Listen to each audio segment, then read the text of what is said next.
namine. Namaste Saraswate Deve Gauravani Prachadine Nirvisesa Shunyavadi Paschatya Desatadine Jaya Sri Krishna Chaitanya Prabhu Nityananda Shri Advaita Gadadhar Shivasadi Gaura Bhaktavrinda Hare Krishna, Hare Krishna, Krishna Krishna, Hare Hare, Hare Rama, Hare Rama, Rama Rama, Hare Hare. I was requested to speak on the same topic. There was a seminar or a weekend, Martin Luther King's national holiday weekend, past weekend,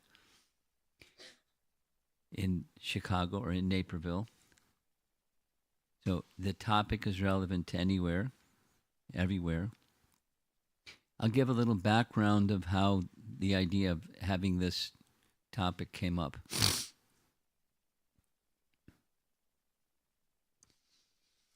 In many places, Naperville is one, there's deities. And along with the deities, then there's worship of the deities. And there was a thought, well, there's a number of persons that are wanting second initiation, starting to do second initiation, and wouldn't it be nice if there was some training and education how to do deity worship nicely?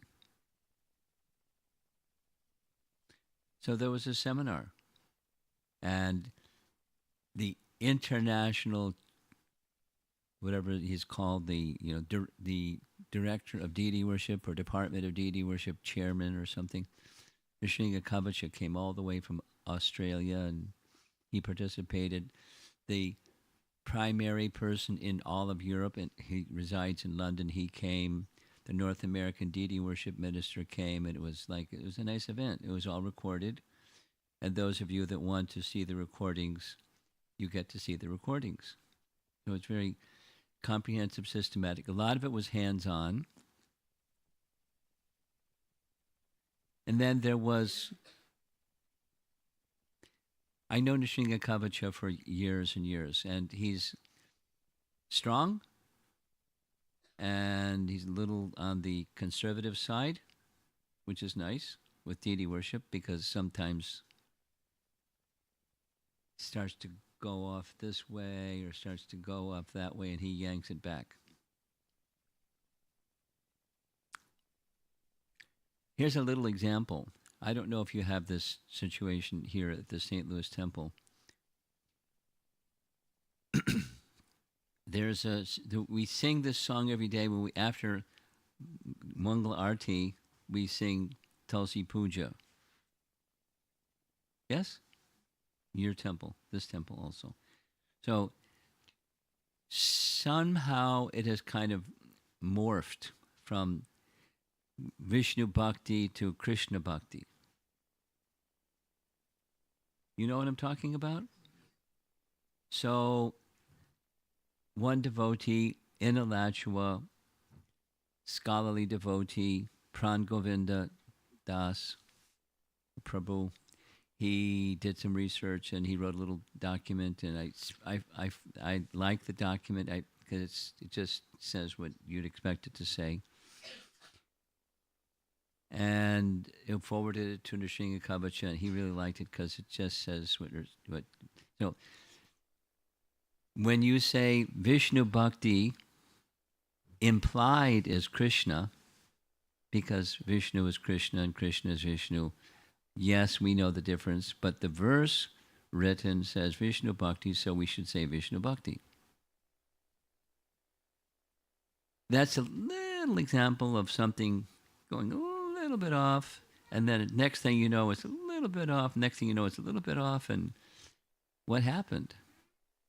People got creative, and they got inspired, and so deity worship has standards. Where do we find those standards? The Hari Bhakti Vilas. What is Hari Bhakti Vilas? Narada Pancharatra.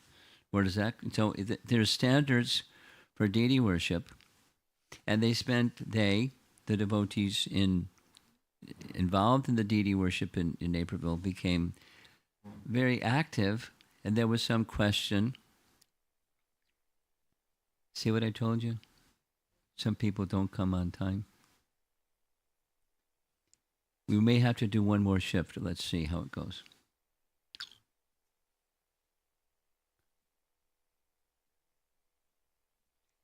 Some of those that are looking forward to one day becoming second initiated, Nishringa Kabacha was no. And then a little arm twisting and pleading, and he said, okay. But they couldn't do hands on, they could be observers of, or something like that. Because deity worship is a very serious business. And why is it serious? Because the deity is Krishna, or the deity form of the Lord and the Lord are non-different. This little boy needs to find a place to sit down. Somebody knows how to help him find a place to sit down, can help him find a place to sit down. Because he doesn't know the word no. He only does what he wants to do. I've met this little boy already.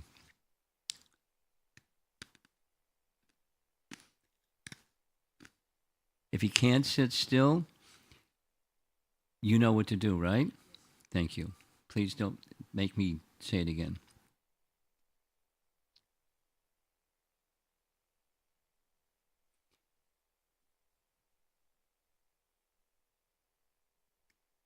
The idea Srila Prabhupada gave us the International Society for Krishna Consciousness. And it was what it was. And in course of time, he made it more than the skeletal ABC, and he reached a certain standard. And then he started saying, boil the milk, meaning take the milk and keep it at a nice temperature, and the water can evaporate and you get thicker and thicker. So he wanted us to maintain standards. So with that idea of the deity worship training, which the devotees really liked, and it really helped in the deity worship at the temple, the participation and so forth, and the quality and the standards of cleanliness and everything. So then there was, okay, what's next? And what's next, it has everything to do with the new people are coming in the door. And the new people coming in the door see the people that are inside the door. And they're evaluating Prabhupada, which means ISKCON, and by how we behave. And we don't always behave the way that a devotee should behave, or speak the way a devotee should speak, achar and prachar. It's not always the way it should be. Could be, would be. What's the standard of sadachar? Sad achar. The behavior of one who is attached to sat, the absolute truth. So there's an expectation that devotees should be like this. And the observation is some devotees are like this, and some other devotees are like that, and some devotees are like that. And that's not what the Hare Krishna movement, it's not what Prabhupada wanted. He was, bring in the milk and then boil the milk. So there was this idea, nice idea. Let us have training and education so we can help our members understand what is proper achar for a Vaishnava or Vaishnava etiquette. It was a nice idea. And the purpose is boiling the milk, or helping the Hare Krishna movement to become what it could be, should be, would be, but by training and education. And some people will take it, and some people will continue doing what they continue to do, and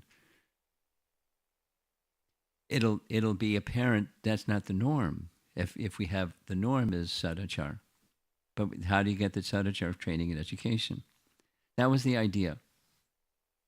Then my idea took it like, what's the Hare Krishna movement? What's ISKCON going to be 50 years from now? Maybe you don't think like that, but older fellows like me think like that sometimes. What's it going to look like? Look around the room, and the leaders that are in the room, that's what it's going to be going into the future. No, not everybody that's in the room, but at least ISKCON St. Louis. Maybe some special personality will fly in from somewhere and give leadership and shape it in a way that it's nice. But largely, likely, it's the people in the room. That's ISKCON St. Louis going 50 years from now. So what are we doing today to make ISKCON 50 years from now what we want ISKCON 50 years from now to be? That's what this is all about. That's my position. And I found something out that I had forgotten in the course of giving this seminar. This is preamble, and then we'll go into the topic. Two devotees in the audience, I don't think I need to say their names. One was a college student in 2025 at the university that they were attending. They heard me speak on the topic of respect. 2005. This is not 2005, it's 2025. So 20 years ago, I was saying something. I don't remember what I said in 2005 at a university about respect, but they do. And then they said there was a recording, and they listened to it again and again and again, and it impacted their life 20 years from now. From then. Then another devotee in another place, in another circumstance, said something similar. I don't remember what I said in 2006 to this devotee. They said they listened to the recording many, many times, and it made a strong impression. And these devotees are leaders in their communities right now, based upon Vaishnava Etiquette starts with respect.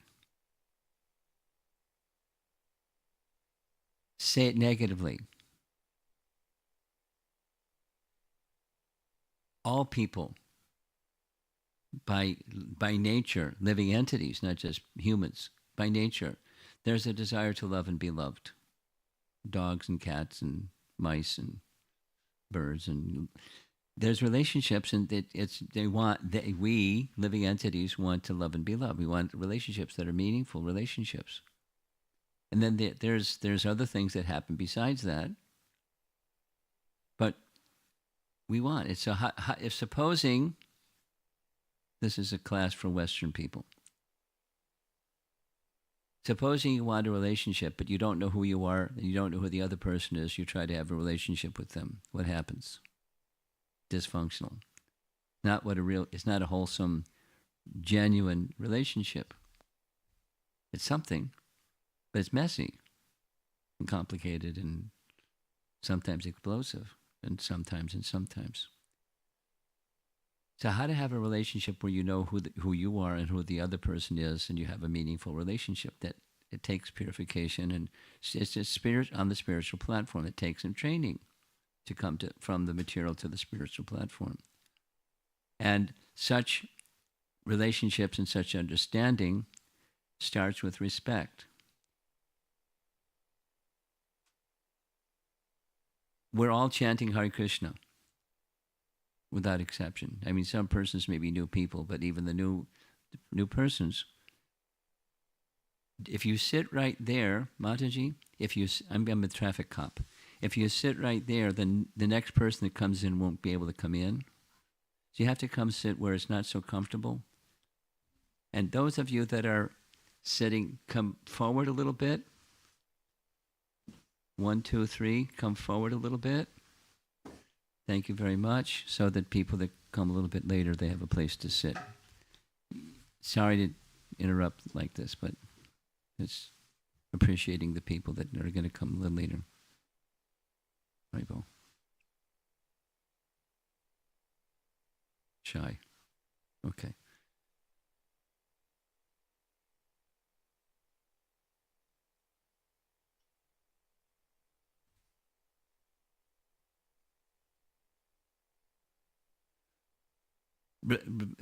Relationship starts, having a relationship with another person requires knowing who they are, and without an understanding who they are, it's not a meaningful. It's just dysfunctional. It's something that's not a real meaningful relationship.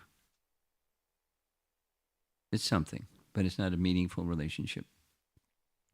And to have a meaningful relationship, how can you have a relationship where you don't respect the other person? So the absence of respect is disrespect. That's a fundamental thing. Fundamental thing. In the course of some of these examples, the next, several parts of this, my presentation at least, where there's an absence of respect, it's disrespect. And where there's a presence of respect, then there's an opportunity for a real relationship, and being in a position where you're looking up to the person because there's respect, you can act in such a way that, supposing there's some shortcoming on that person who you're looking up to, they're inspired by your good behavior, good conduct, your respectfulness. It makes for an open exchange, a relationship that's spiritual and dynamic. So Vaishnava etiquette starts with respect. That's the starting point. And we're going to make several references this evening that's kind of like a springboard into what comes later. Starting is Bhaktivinoda Thakur. As you know, Bhaktivinoda Thakur wrote many books, many, many, many books. One of those many books is Chaitanya Shikshamrita, which covers many things, the instructions of Chaitanya Mahaprabhu. He writes about respect. Proper respect should be given considering the person's status. This is called maryada. You're going to see this word many times. Maryada means etiquette. Not giving proper respect is considered a great fault. Dosha. One should give respect to all human beings, but one should give more respect to man with position. Most respect should be given to the devotee.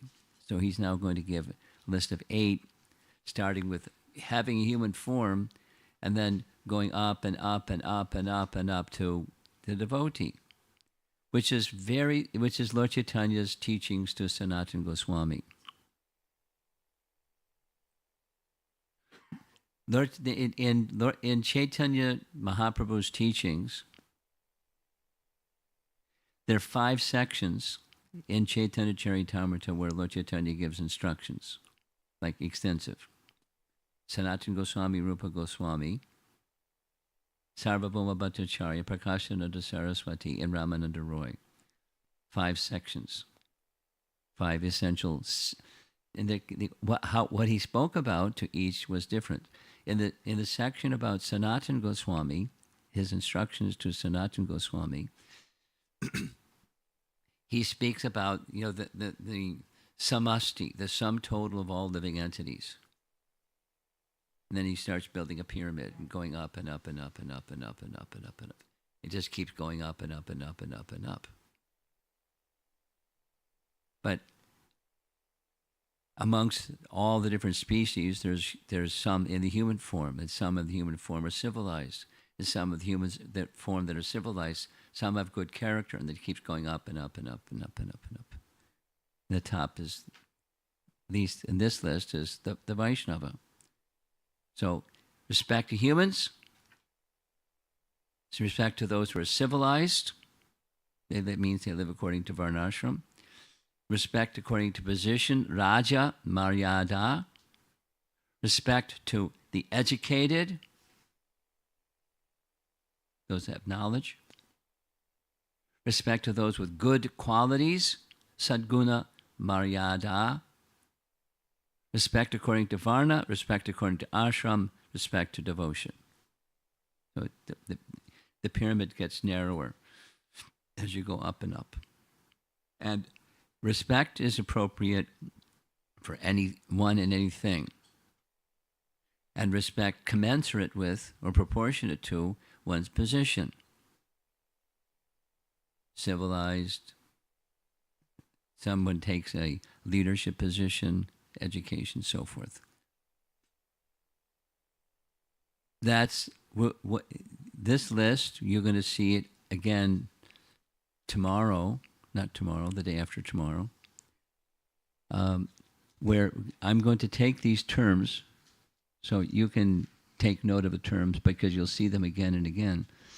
How Chaitanya Mahaprabhu in Gaur Lila taught these types of respect, or that within Chaitanya Charitamrita these types of respect are displayed, because it's the essence of etiquette.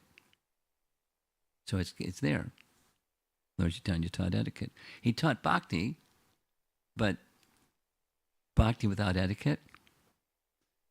So it's just a starting point. It begins with respect. Now this list I found, just giving credit where credit is due, there's a very nice devotee, Madhavananda, who lives in Bhubaneswar. He's a disciple of Gaur Govinda Maharaj.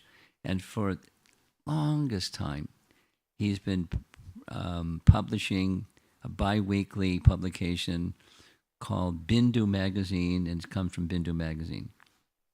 This list, I mean, it's there in the book, but I found out about it through Madhavananda's publication, and same this one, from Manu Samhita, same source, Law of Manu.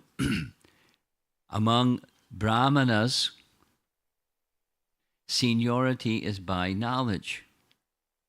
Among Kshatriyas, by valor. Among Vaishyas, by grains and riches. And among Shudras, alone it is by age. So we respect those that are seniors, and according to these different distinctions. Everyone is to be respected, and respect that is appropriate according to one's position. And these are different positions, at least according to their occupation, their varna. Chanakya Pandit, how many times, if I had a penny for every time Prabhupada quoted this verse, I'd be a rich man. Matravat paradareshu para dravyeshu loshtravat atmavat sarvabhuteshu ya pashyati sa panditaha. A pandita, a learned person, is one who considers another's wife as his mother, matravat paradareshu, other's wife, that means anyone other than one's own wife, is mother, and that mothers are to be respected. No, that's an assumption, but mothers are to be respected. So any woman is mother, to be respected. Possessions of others, like a lump of dirt or something discarded, a piece of garbage on the street. Supposing, another translation is like pebbles in the street. Supposing we're walking out of the clubhouse here, we see a pebble on the sidewalk. Oh, there's a pebble on the sidewalk. No one's looking, I'll put it in my pocket. We don't get excited about pebbles in the street or a lump of dirt. So rather, you know the explanation that Prabhupada gives. If you find, it's one thing, you pocket it. Another thing is you walk along because it's not yours. Another thing is you find out who it belongs to.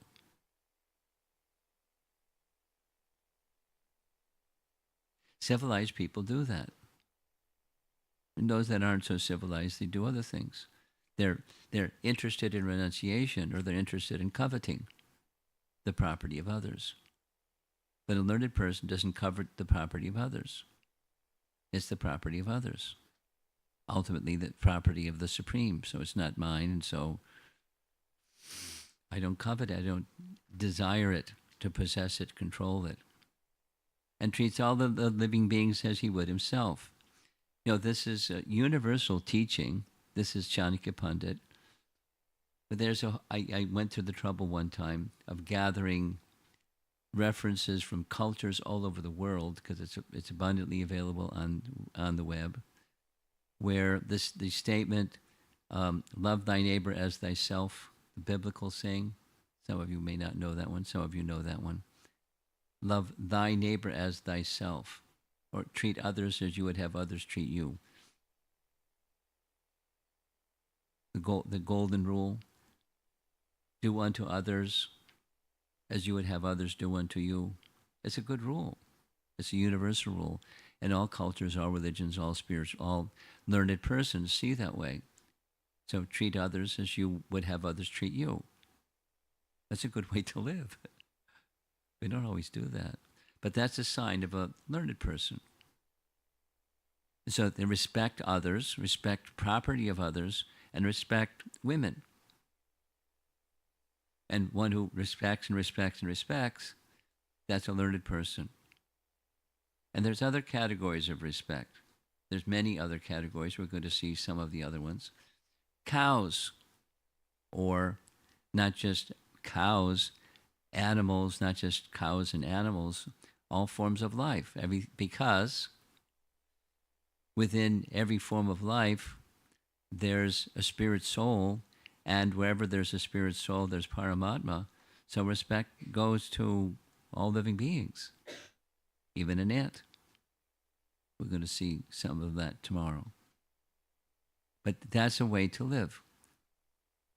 Respect, because it's from Krishna, it's of Krishna, and Krishna is within. Krishna is within every atom, every particle of matter. So it's to be respected. On a spiritual platform, to be respected. And cows amongst those creatures in the mode of goodness, they're to be respected. Respect nature. Gosh, that's a good one. Rather than respecting nature, the program these days, not just these days, but is exploit nature, the resources of nature for what? For something for me or mine. So respecting nature has everything to do with respect of God, because nature is God's nature. The Prakriti of Purusha, he's the enjoyer. So it is to be respected. Material nature, not exploited.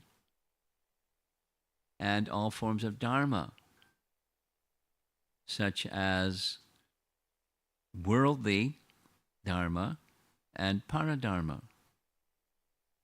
And these are some items where respect is to go. Here's another little list.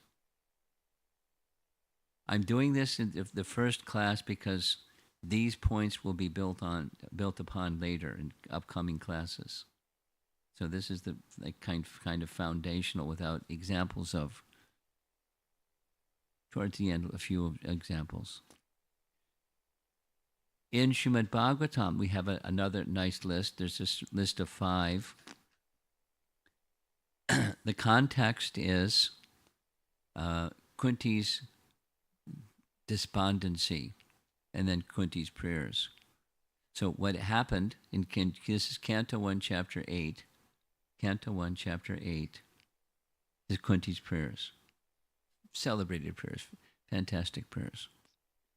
But before she starts her prayers, the chapter begins with, it's just after the Kurukshetra battle has been fought, as the curtain opens, the battle has been fought.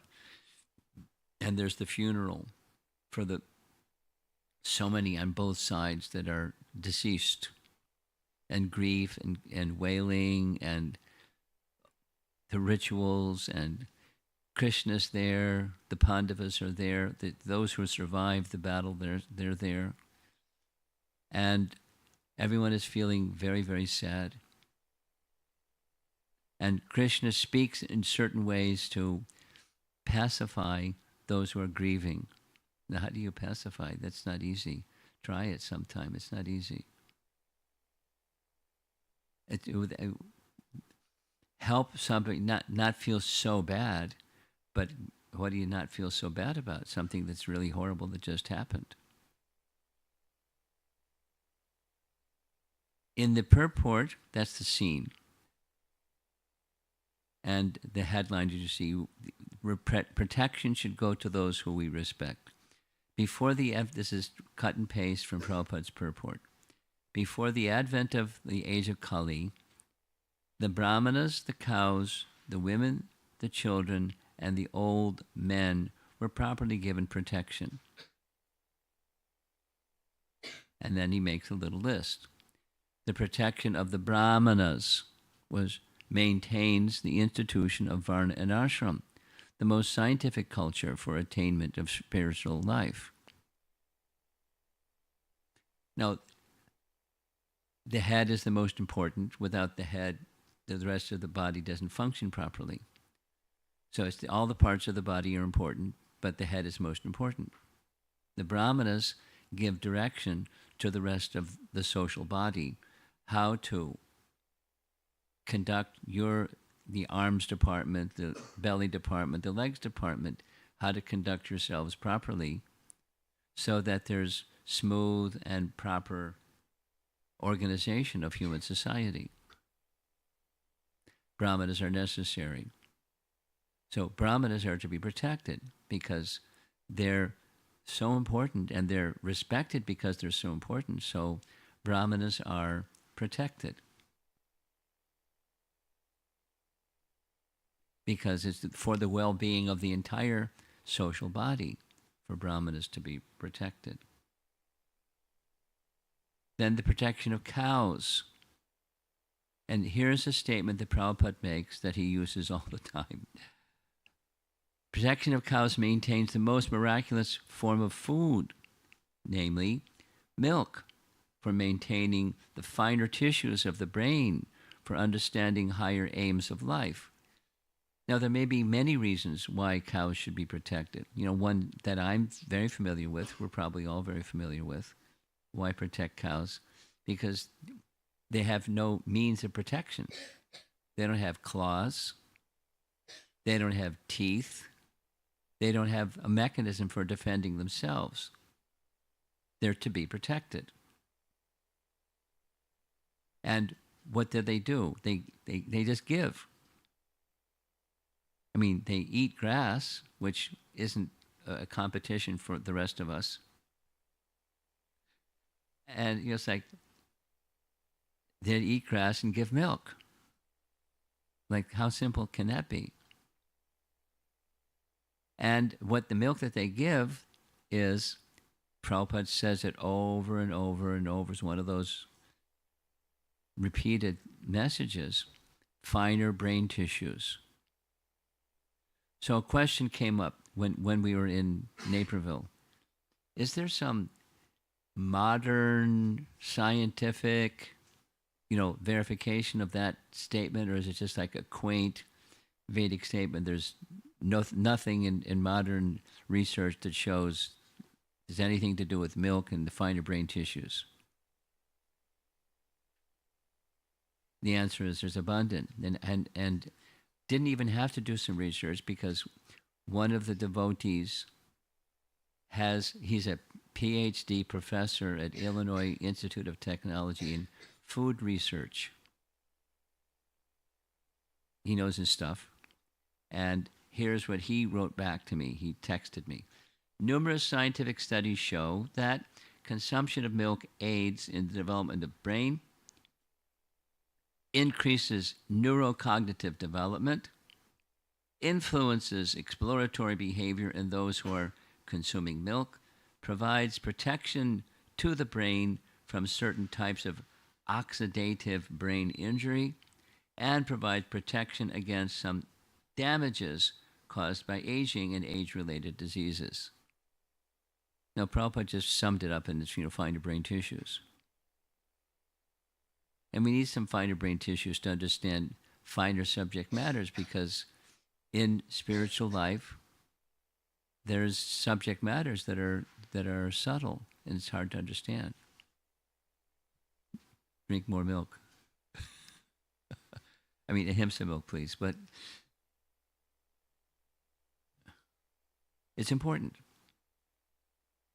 I remember, you know, it was just a standard, something that all of us were to do every evening.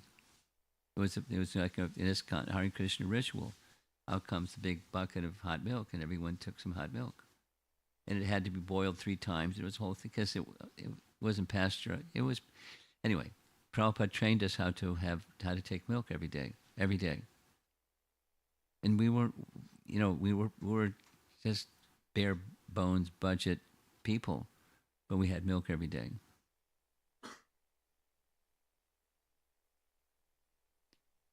Number 3.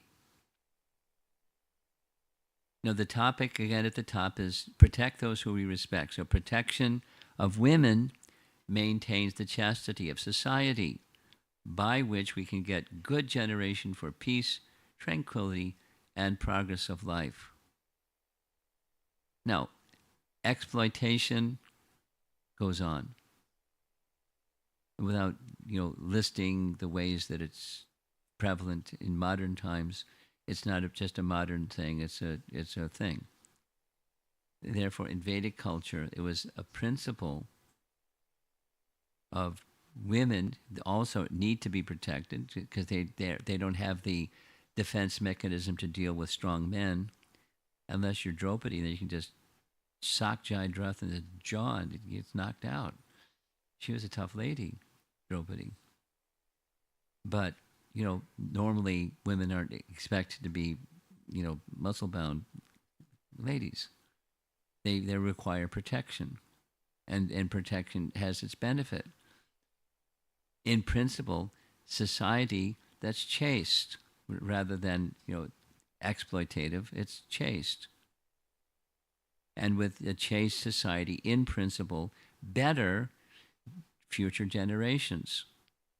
And future generations that are better, tranquility, peace, and progress. By one principle, protection of women. So women are to be protected. In principle. And respected as a result. So now ladies get a special place. Women are to be mothers, and they're to be protected and respected. The protection of children gives the human form of life its best chance to prepare the way of liberty from material bondage. Now, this is Prabhupada's purport.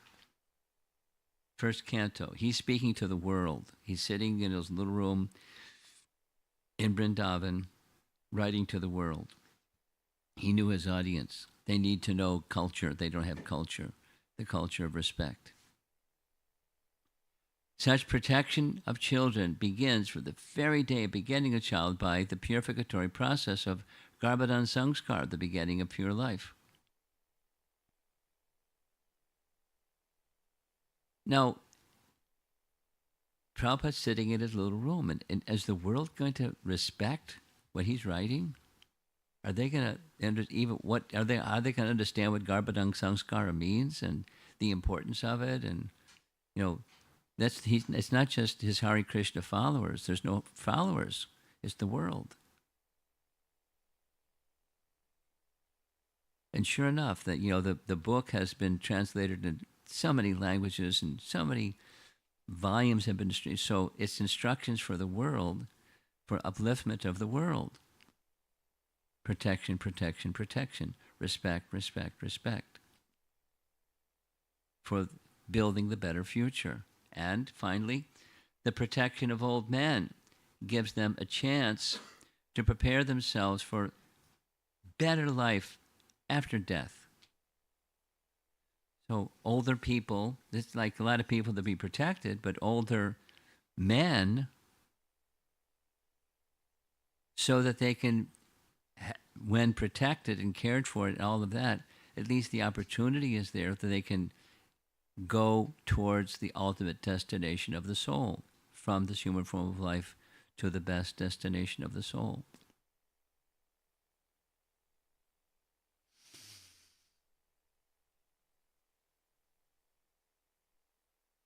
So that's a preliminary,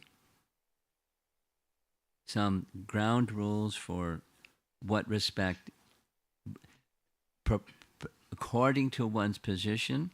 Now, so it's starting with the humans, but then this is going to others than humans, cows for sure.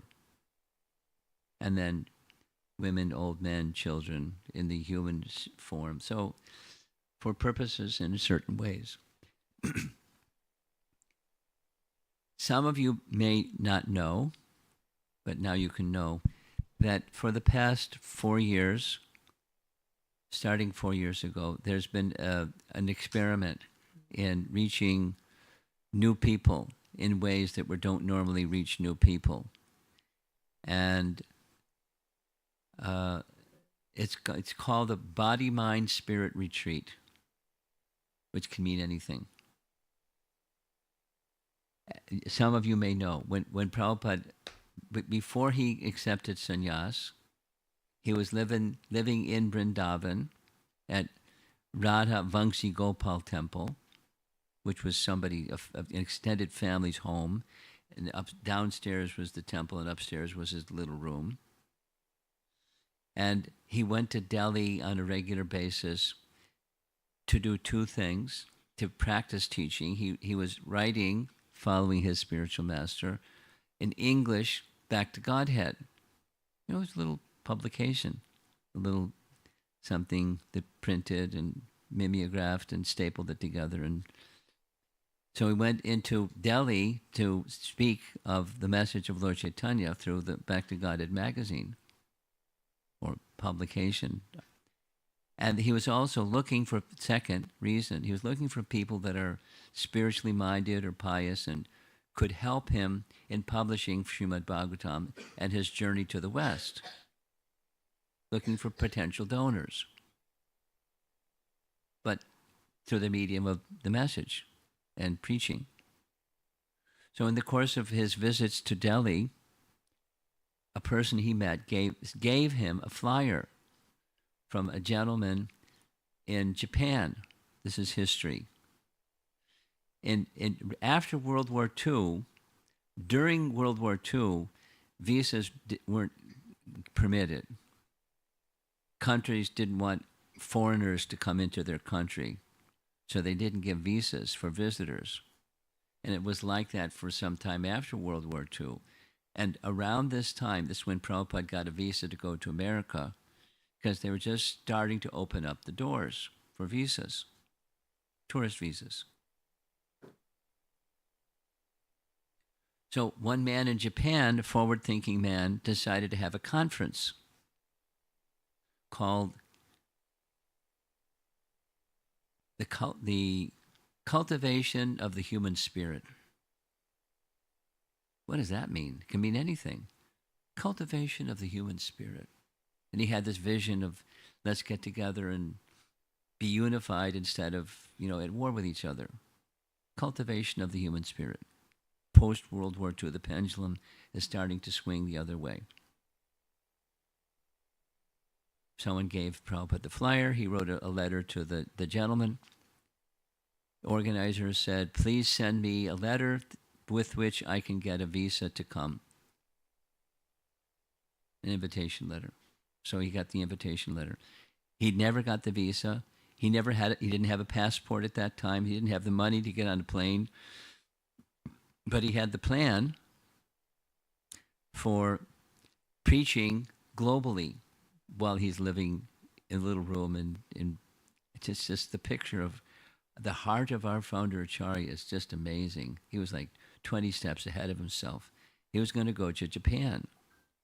Bhaktisiddhanta called English-speaking parts of the world, but there'll be people from all over the world, and let's go. It's like spread the message outside of India. So he wrote a book. He wrote a book for the event that never got published because he didn't have the money to publish it. But the book later got published in English and then translated into Chinese and other languages. light of the Bhagavad. Anyway, so rather than all that history, he had an idea to bring people together who didn't know anything about Krishna to help them know something about Krishna. So there was this cultivation of the human spirit conference. So we had a similar idea, a few people. Body, mind, spirit retreat, which could mean anything like the Congress for the cultivation of human spirit. Could mean anything. So through social media, I don't know anything about it. Some people do. We had 100 people show up in Gitanagari for something they didn't know anything about. Body, mind, spirit retreat. And one of the first themes was this one, because it's on people's minds, especially young people, especially Western, but not just Western. Young people, this is an important topic. Relationships is really important. However, without respect, how you can have a relationship? Answer, dysfunctional, temporary, limited, and dysfunctional. So we spent a whole weekend discussing fabric of relationships as respect. Same as what I'm doing. Same for a different audience than new people. This is ISKCON people already practicing ISKCON people. How to have the etiquette of respect in our relationships with one another. What does it look like? How do you get there? Hope you understand the message. So here's a little bit of instructions about conventional sense of respect. This is something right from the internet.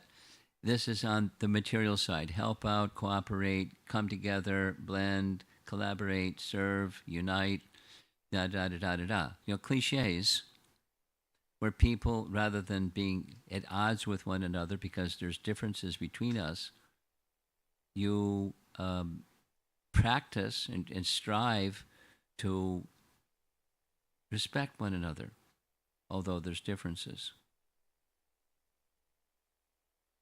Here's a little, I like this one a lot. I'll probably say it more than once during this time together. There was a situation where Srila Prabhupada was in Ireland. And when he was in Ireland, he met with a professor named O'Grady, which is a nice Irish name, O'Grady, Professor O'Grady.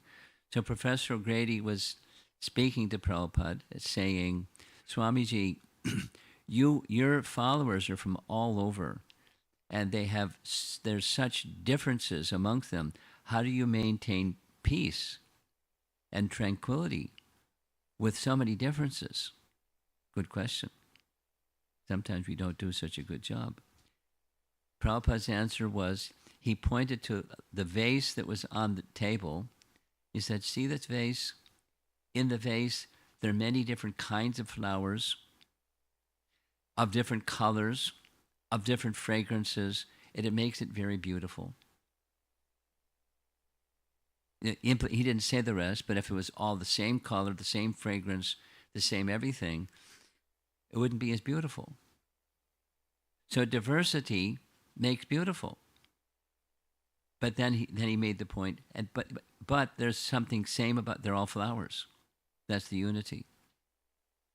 So the key, Prabhupada pointed it out, and this is what I'm making the message here, there's the unity that brings diversity to the point of beauty rather than the point of dissension. And what's that unity principle? Krishna is to be pleased. Bhakti. Isn't that the definition of bhakti? You know the verse? Those of you know the verse, you can say it with me. Anya bilashata shunyam yana karma dhanavratam anukoyena krishnanu shilanam bhaktir uttama. So, anushilana, following the conduct of perfected souls, that Krishna, anushilana, Krishna should be pleased. That's Rupa Goswami's definition of what bhakti is. And that's what we should be doing. That's the unity principle. The diversity principle is fine. It's beautiful. It's not going to be homogenized anyways. We're all different. That's quite clear and natural and fine. But the unity part. So that's the respect that the respect for this one, that one, the other one goes ultimately to Krishna. Because Krishna will be pleased if we exhibit that. So this is where virtue meets Bhagavad Dharma. You with me? We're going to have, in the course of this time together, we're going to discuss virtuous persons. Yudhisthira is an example. Perfectly virtuous. We're going to hear tomorrow evening, next Saturday, we're going to hear about Sanatana Goswami, perfectly virtuous person. He was the senior most amongst the six Goswamis, as Yudhisthira was the senior most amongst the Pandavas, and they all respected him. They all respected him because of his virtue. So he was worthy of their respect, and he lived by the principles that would be pleasing to Krishna. They followed Dharma. They followed the principles of virtue leading to Bhagavad Dharma. Here's Prabhupada in a room conversation in Rome. Even if an enemy comes to your home, he should be offered respect. Now, it's different if there's a thief comes to your home or someone is attacking your wife or something. Something. Then you take you may be in a situation where you have to be strong, take proper action, appropriate action. But if it's just someone that's harsh, or rather than describe the characteristics, just the label of enemy, well, it's disarming. We'll see examples how Yudhisthira. Here's the next example. Here's Yudhisthira coming before blind grandfather, Dhritarashtra, and there's Domya, because the king is blind, he doesn't know who's come. Domya is informing, Yudhisthira has come to see you. And there's several places in Mahabharata where Yudhisthira, A and B, he knows the skullduggery of Duryodhana. B, he knows that Dhritarashtra knows all the skullduggery. He's not exactly the accomplice, but he's done nothing to stop it. And he's the father. And he's done nothing to stop it. And some of the things he doesn't like, when it was the House of Lac, he didn't like the idea, but he didn't say don't do it.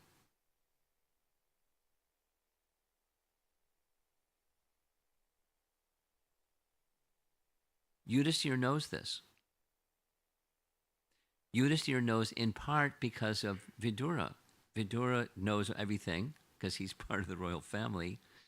And Vidura favors the Pandavas, the good guys and the bad guys, the virtuous and the wicked. Every time in this painting it depicts it, Yudhisthira came before the blind Dhritarashtra with all respect and honor because he's elderly. His father's elder brother. And respect goes to that person, even he was acting as an agent or an accomplice or something with Duryodhana's multiple murder plans and other skullduggery. Nonetheless, he offered his all respect. Two other examples, and I'm going to wind it down. Another nice example is there anybody new here that needs an introduction to Lord Chaitanya and Lord Chaitanya's spiritual master, Ishwara Puri? Anybody needs a little introduction to that topic? You all know the topic. Okay. Chaitanya Mahaprabhu had a spiritual master. His name was Ishwara Puri. Ishwar Puri had a spiritual master. His name was Madhavendra Puri. Madhavendra Puri had a number of disciples. Ishwar Puri was one. Ramchandra Puri was another. Madhavendra Puri was in the line from Madhvacharya. Madhvacharya was very straight and narrow and strict. He's an acharya. And he gave a certain mood and a certain set of teachings and certain explanation of Vedanta and everything. Explanation of Mahabharata in detail. Some generations later, Madhavendra Puri came, and he inaugurated something that wasn't given to him through disciplic succession, but it was a mood that was compliant with all Vaishnava Siddhanta, which was the love for Krishna, because Udupi Krishna, Madhvacharya is a lover of Krishna. The mood of Krishna in the mood of love and separation from, or Vipralamba Bhav. You've heard the term? You know what it means? Vipralamba Bhav. Love and separation. No, we know it as like the gopis feel love and separation from Krishna. But all the residents, all those who have a lovable object, when there's the absence of the lovable object, there's this feeling of separation. And love increases when there's separation. And then there's meeting. It's not like it's lesser, but the intensity is something special. It's different flavor. Love and meeting, love and separation. And it's important teachings. It's an important teaching in Lord Chaitanya's line. But before Lord Chaitanya came, Madhavendra Puri passed on to him. It was Ishwar Puri. Passed on to him was Chaitanya Mahaprabhu.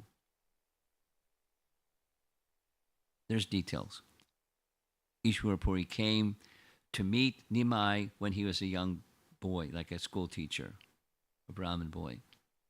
And he had Chaitanya Mahaprabhu read and edit the grammar, because he was a grammar teacher, his writings. And his writings were filled with the same love of separation. At least, by disciplic succession. Lord Chaitanya came into this world to teach Braja Prem, which has love and separation. But before Lord Chaitanya came, it was Ishwar Puri, before him Madhavendra Puri. So amongst the followers of Madhavendra Puri was a disciple named Ramachandra Puri. Ramachandra Puri was a fault finder. He had just that disposition, and he found fault in Madhavendra Puri. Because when he came once to see Madhavendra Puri, he wasn't reading Vedanta Sutra. He was reciting a verse again and again and again in Sanskrit, tasting love and separation from Krishna.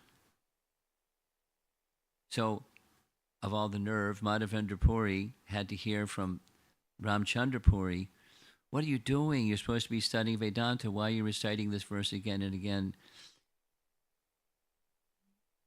Madhavendra Puri told him, "Leave. You can go wherever you want. I just don't want to see your face again. If I die seeing your face, my destiny will be a hellish place. Go wherever you like." Like heavy. Whew.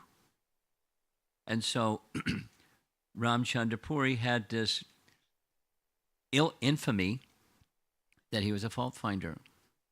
And what if he just kind of made it his business? He would travel to the associates of Madhavendra Puri and Ishwara Puri and anybody, all Vaishnavas, and go visit them and find out what they were doing wrong, and then find fault with them. That was his thing. So he heard about Chaitanya Mahaprabhu, so he visited Puri, and he went to find some fault with Chaitanya Mahaprabhu. He couldn't find any fault. Couldn't find any fault. One day he found a fault. That's when it's in this painting. There were some ants on the floor. Aha!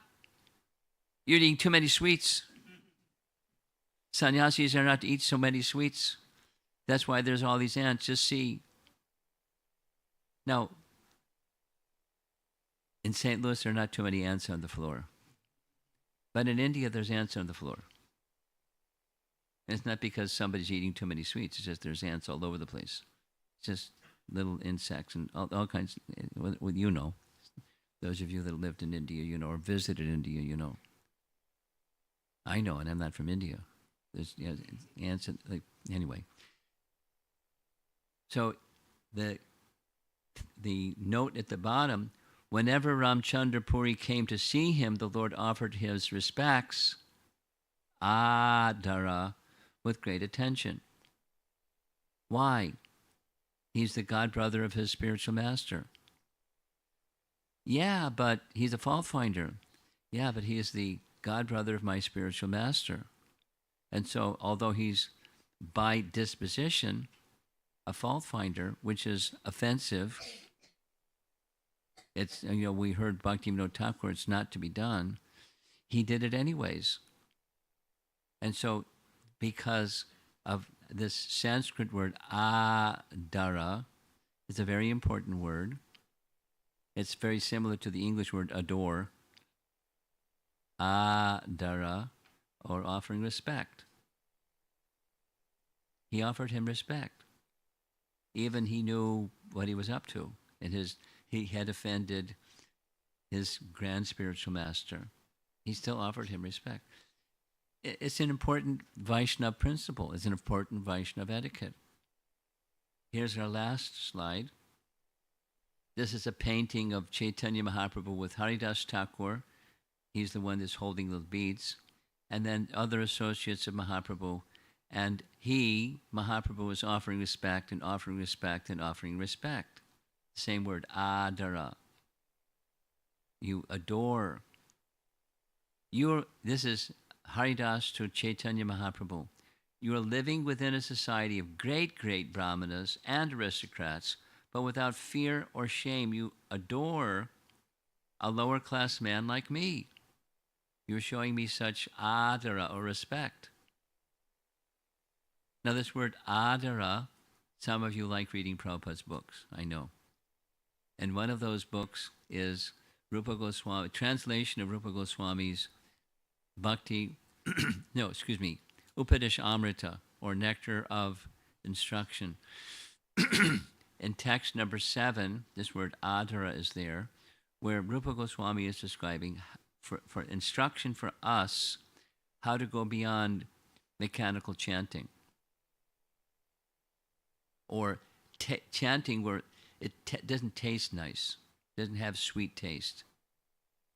You know the verse. The verse is saying, one who has jaundice, when you take misri or rock candy, tastes bitter. Although by nature, the rock candy is condensed sweet. But it tastes bitter. So what do? If you have jaundice and the doctor prescribes something that tastes bitter, you take it with adara, with great respect and appreciation. This is going to cure my disease. So take the chanting, even you may not have taste for chanting, take it anyways. And do it regularly with great appreciation, great attention, great respect for the name. Because the name is Krishna. The name and the person are non-different. So with great respect for the name. And that's how chanting should be done also. So all of these points, I'm done. All of these points are respect ultimately goes to the source of everything.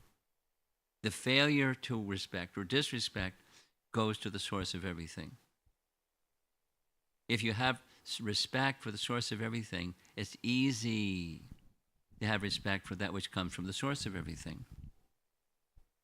Supposing your respect for the source of everything is weak, then it's easy to be not so respectful to that which is from the source. And then you can pick and choose and have your own value system, your own compass, and your way of navigating the material energy. We're picking and choosing if and when and how and what respect means. Now, Vaishnava is one who has a relationship with Vishnu, a relationship of service. And service means to respect the superior, and I'm serving the superior, that's my life. I'm a Vaishnav. I'm trying to become a Vaishnav again. So respect is an essential, back to the starting point, and I'm done. It's an essential part of Vaishnava etiquette. It starts with respect. And then that which is respect to Krishna includes that which is from Krishna.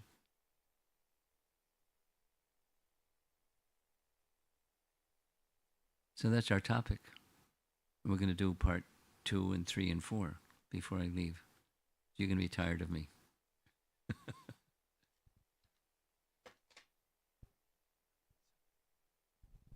Comments or questions? We have a portable microphone if you'd like to have discussion on some points.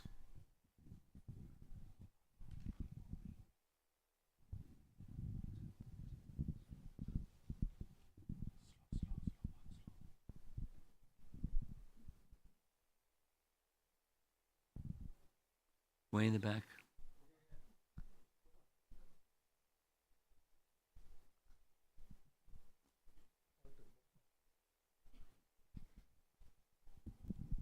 Hare Krishna Maharaj. So Maharaj, in the 8 categories of human beings you listed, Bhakti. yes, bhakti. Okay. So the number 5 was Brahmanas, Sannyasis, and Vaishnavas, and number 8 was Bhakta. So what's the difference between Vaishnava and Bhakta? There are Brahmanas that are not Vaishnavas. There are sannyasis that are not Vaishnavas. Now it does say and Vaishnavas, but that's the translation that I received. But it's specific to those that have good qualities. It's to the qualities, the sadguna of those persons. So there are persons that are educated. They may be educated, but not of good quality, good character. But there are some educated persons that have good character as well as education. Okay? And then the Vaishnavas have everything. At least that's what we're supposed to have. Is that clear? Maharaj, the question was, what's the difference between Vaishnava and Bhakta? I mean, isn't the it answer like is they're the same. But the difference is not, the difference between 5 and 8 is it's the good qualities of.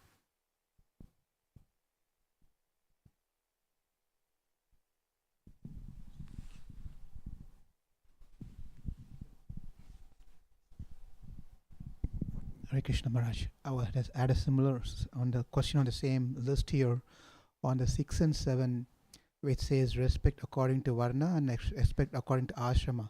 But why only Brahmanas and Sannyasis? Why not the rest of the 3 and 3?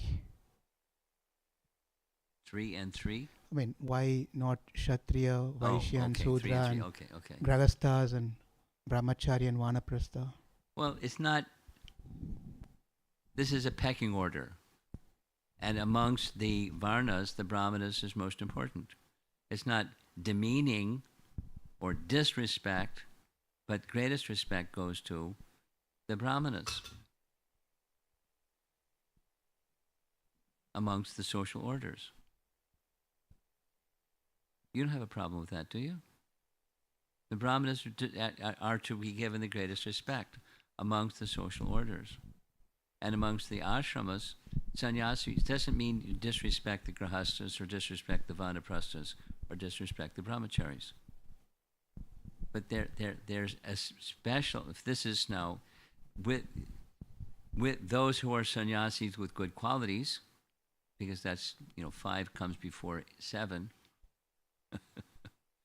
they're brahmanas by name that don't have good qualities, but so those that have good qualities and are brahmanas amongst the varnas. So that's the distinction. You're not fully happy, but that's okay. Okay.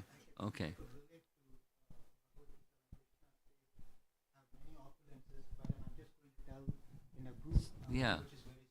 Yes. Makes sense of what Same. Raise your hand.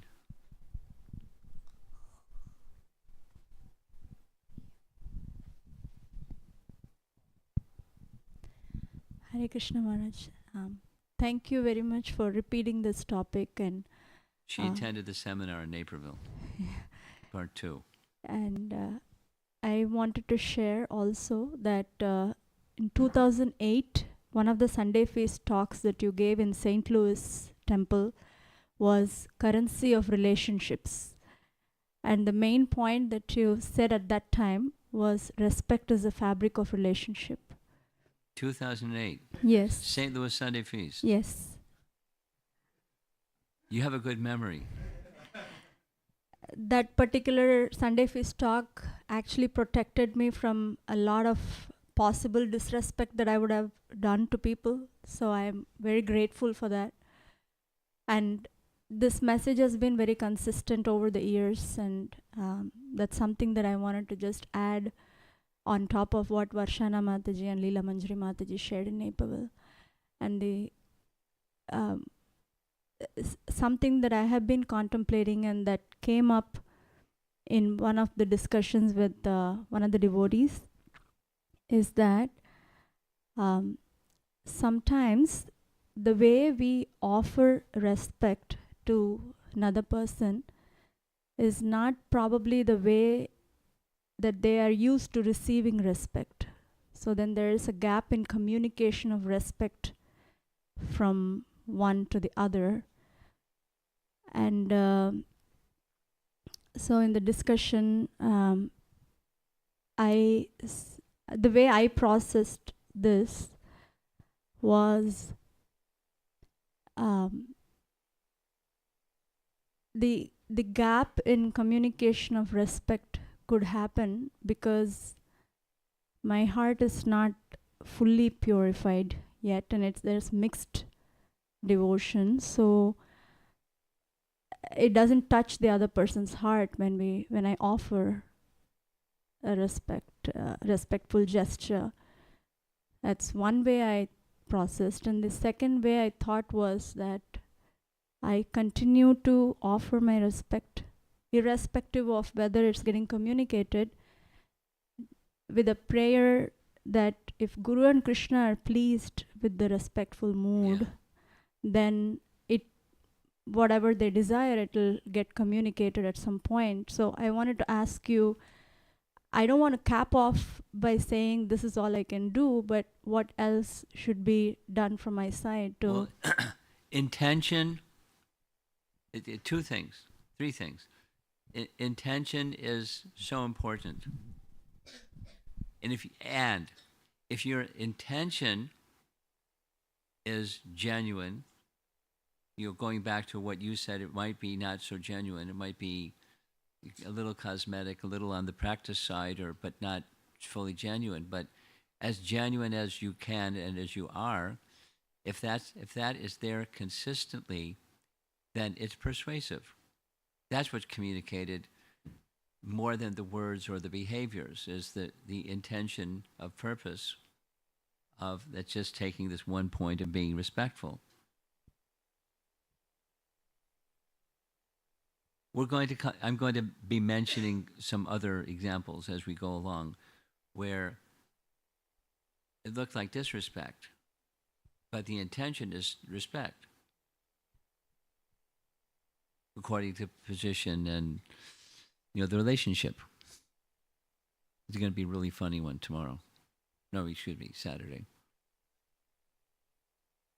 So that's one, is be consistent with your intention, and then as you become more purified, you'll have a better sense of how to convey in a way that will be understood and accepted as what you intended it to be. And, knowing your audiences, plural, you can convey respect to one person this way. Your flexibility becomes broader because Krishna gives intelligence how to offer respect in ways that it's meaningful to the other person as well as to you. So be consistent. First is be consistent with the purpose or the intention. And then by purification, Super Soul can give some diversity of applications of that intention depending upon the receiver on the other end. Your question is there anything more that you can be doing? And ultimately, I agree with the final one. It has to do with the intention, the higher intention that Krishna is to be pleased, or Guru and Krishna are to be pleased. And if that bell rings, everything will be accomplished. Krishna will adjust what needs to be adjusted. And even if I leave this world with a misunderstanding between myself and the other person, Krishna will know, and Krishna will cover. Chipram bhavati dharmatma. Krishna will take care. Thank you, Guru Maharaj. Thank you. Faith in Krishna principle. Thank you.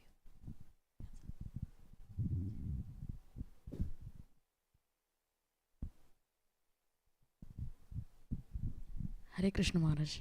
Thank you for the class, Maharaj. My question is like, we have to respect everybody, right?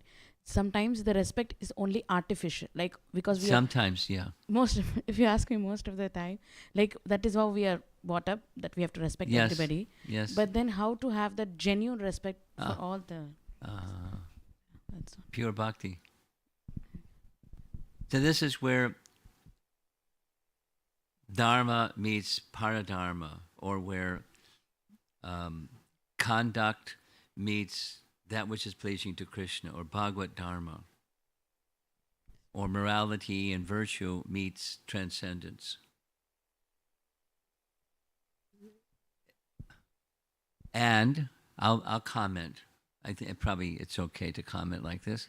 My observation is, in different parts of India, there are different ways of good conduct. Different gestures, different mannerisms, but when someone does this mannerism or that mannerism, it means something to their group of people, and somebody outside of their group doesn't really relate to it in the same way. It's a little bit like what Chatrupa was saying, but it's, the intention is what's understood. It may be understood, may be misunderstood. So combine that. Back to your question, the answer is pure bhakti.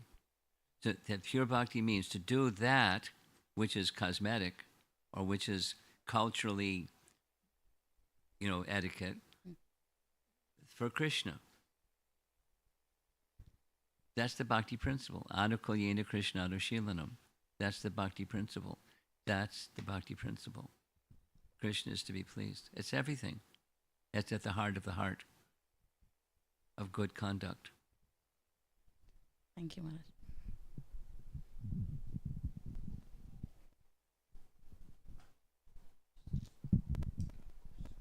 Hare Krishna Maharaj. Maharaj, sometimes we hear the name of Lord Ramchandra as Maryada Purushottam. That's coming up. Okay. Could you give us a little bit of a sneak peek of what Maryada There's a whole Purushottam class. No, the meaning is, of the forms of the Lord, one of the principal contributions or features of Ramchandra's pastimes was consistently to teach ideal etiquette, ideal conduct according to Dharma. Never deviated from Dharma, always followed Dharma. And then there's some favorite circumstances. What about this one, that one, when he shot Vali from behind a tree, and and other things? Why did he this and that? But there's answers to all those things. And he gave, in some cases, like with Vali specifically, he gave answers to why he did what he did, and why it was impeccable conduct. But that's the meaning. And we're going through a whole class on examples and examples and examples and examples. Maryada Purushottama. Maryada Purushottama.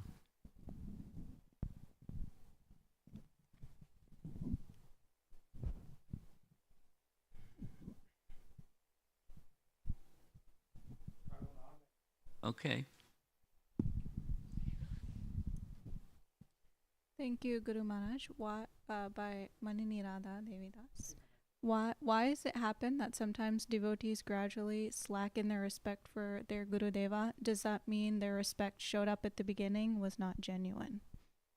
You read really fast. Did you follow what she said? You say what she said? Yeah. No. Is it not complete, but not false? In other words, like, here's another way of saying, answering your question or the answer to this question.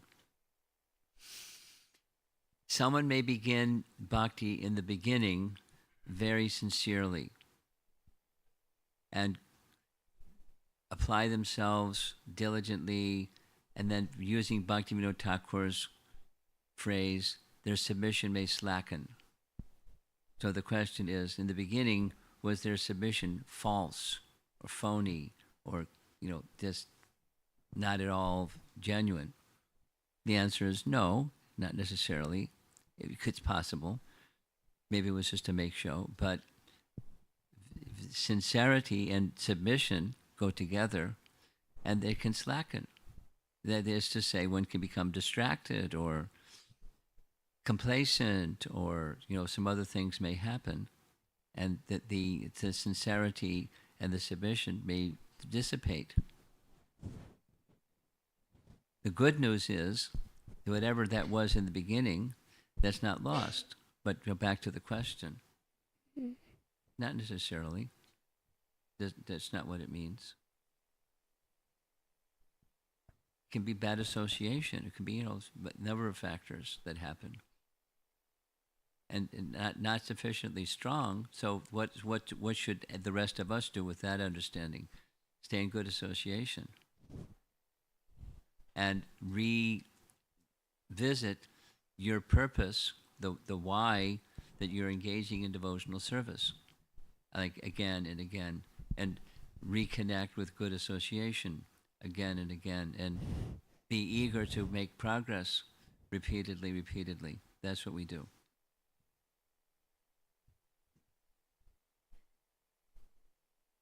Okay.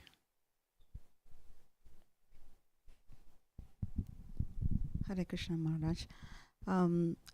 Sometimes in some situations, either it may be a people or the situation, if something happens, if it hurts, so in order to give a respect, can we be like not to say anything or be silent? Is okay? Yeah, there's many options.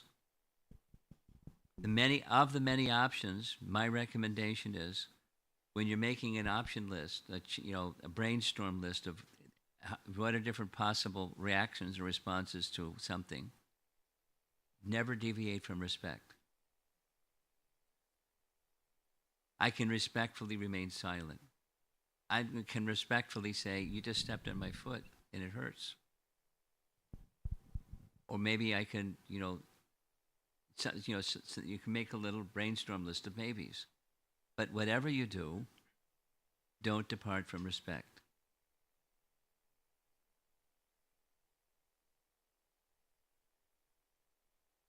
I had a discussion just today with a godbrother who's looking to me as sannyasi and someone who he trusts to how to deal with a delicate situation that he's having to deal with.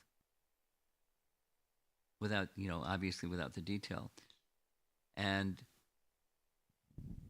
the beginning, the middle, and the end of that discussion was, I know that you respect this other individual, and just make sure in the course of your dealings that they know what's in your heart. Because I know, but they may think otherwise.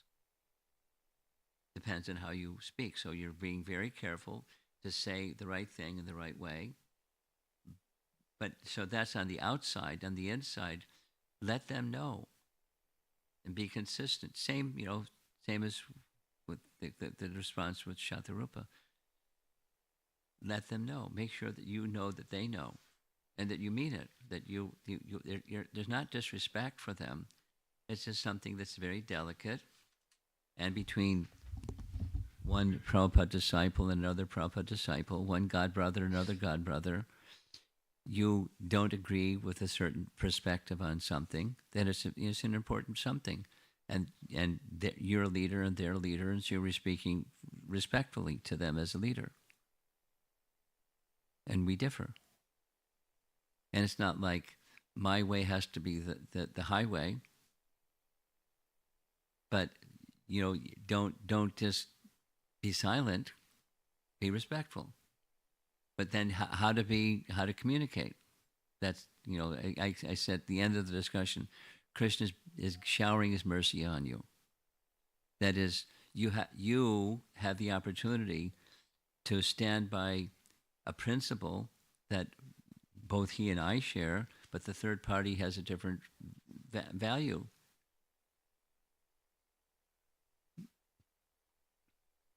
So there's options, but my main response to your question is, when you're doing a brainstorm list of possible responses to something that you perceive as hurtful, don't deviate from respect. How? That's a brainstorm list.